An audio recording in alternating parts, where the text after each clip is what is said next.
কেন স্থানীয় সরকার এখন আমরা সবাই একত্রিত হয়েছি ভাই। এখানে একটি কুচক্র মহল, তারা চাচ্ছে বারবার যে এখানে যত লেনদি করবে তারা কিংস পার্টি অথবা এই সুবিধাবাদী পার্টি অথবা যারা নানা রকম ভাবে আওয়ামী লীগের এখানে পুনর্বাসিত যাতে হয় সেই জন্য তারা অপেক্ষা করছে। আমরা যারা আছি জনপ্রতিনিধি, বাংলাদেশের জনগণ 17 বছর যারা নির্যাতিত, নিপীড়িত, ক্ষতিগ্রস্ত, তারা এটাকে কোনোভাবেই ভোটাধিকার থেকে বঞ্চিত। এই ভোটাধিকার জাতীয় ভোটাধিকার চাচ্ছে।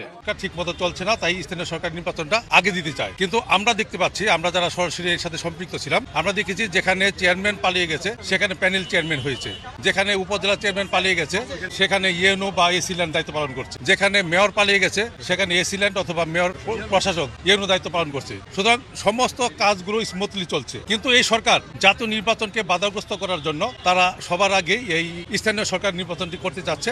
আমরা এর বিরোধিতা করার জন্য প্রধান উপদেষ্টা বরাবর আমরা স্মারকলিপি দিতে যাচ্ছি। স্থানীয় সরকারের আগে সংসদ নির্বাচন হতে হবে, এই দাবিতেই আমরা আসছি। যত সংসদের আগে যাতে স্থানীয় সরকার নির্বাচন করতে না পারে বা আমরা তা মানা নেব না। আমরা চরম বিরোধিতা করব, প্রয়োজন হলে আমরা আন্দোলনে যাব। আমাদের দাবি একটা গণতান্ত্রিক প্রক্রিয়ায় সুষ্ঠু জাতীয় সংসদ নির্বাচনের পরে স্থানীয় নির্বাচন হোক, সেটাই আমাদের কাম্য। এবং এই জন্যই আমরা দেশের বিভিন্ন স্থান থেকে এসেছি যে জাতীয় নির্বাচনের পরে স্থানীয় নির্বাচনগুলো হবে। জাতীয় নির্বাচন ছাড়া দেশে সুষ্ঠু পরিবেশ ফিরে আসবে না, গণতন্ত্র ফিরে আসবে না। কাজেই এই সরকারের যে মূল দায়িত্বটা, জাতীয় নির্বাচন সুষ্ঠু এবং অবাধ হলেই এ দেশে শান্তি শৃঙ্খলা ফিরে আসবে। দেন তারপরে গিয়ে আমরা স্থানীয় নির্বাচন চাই। এই মুহূর্তে আমরা জাতীয় সংসদ নির্বাচন দাবি করতেছি, এক দফা এক দাবি।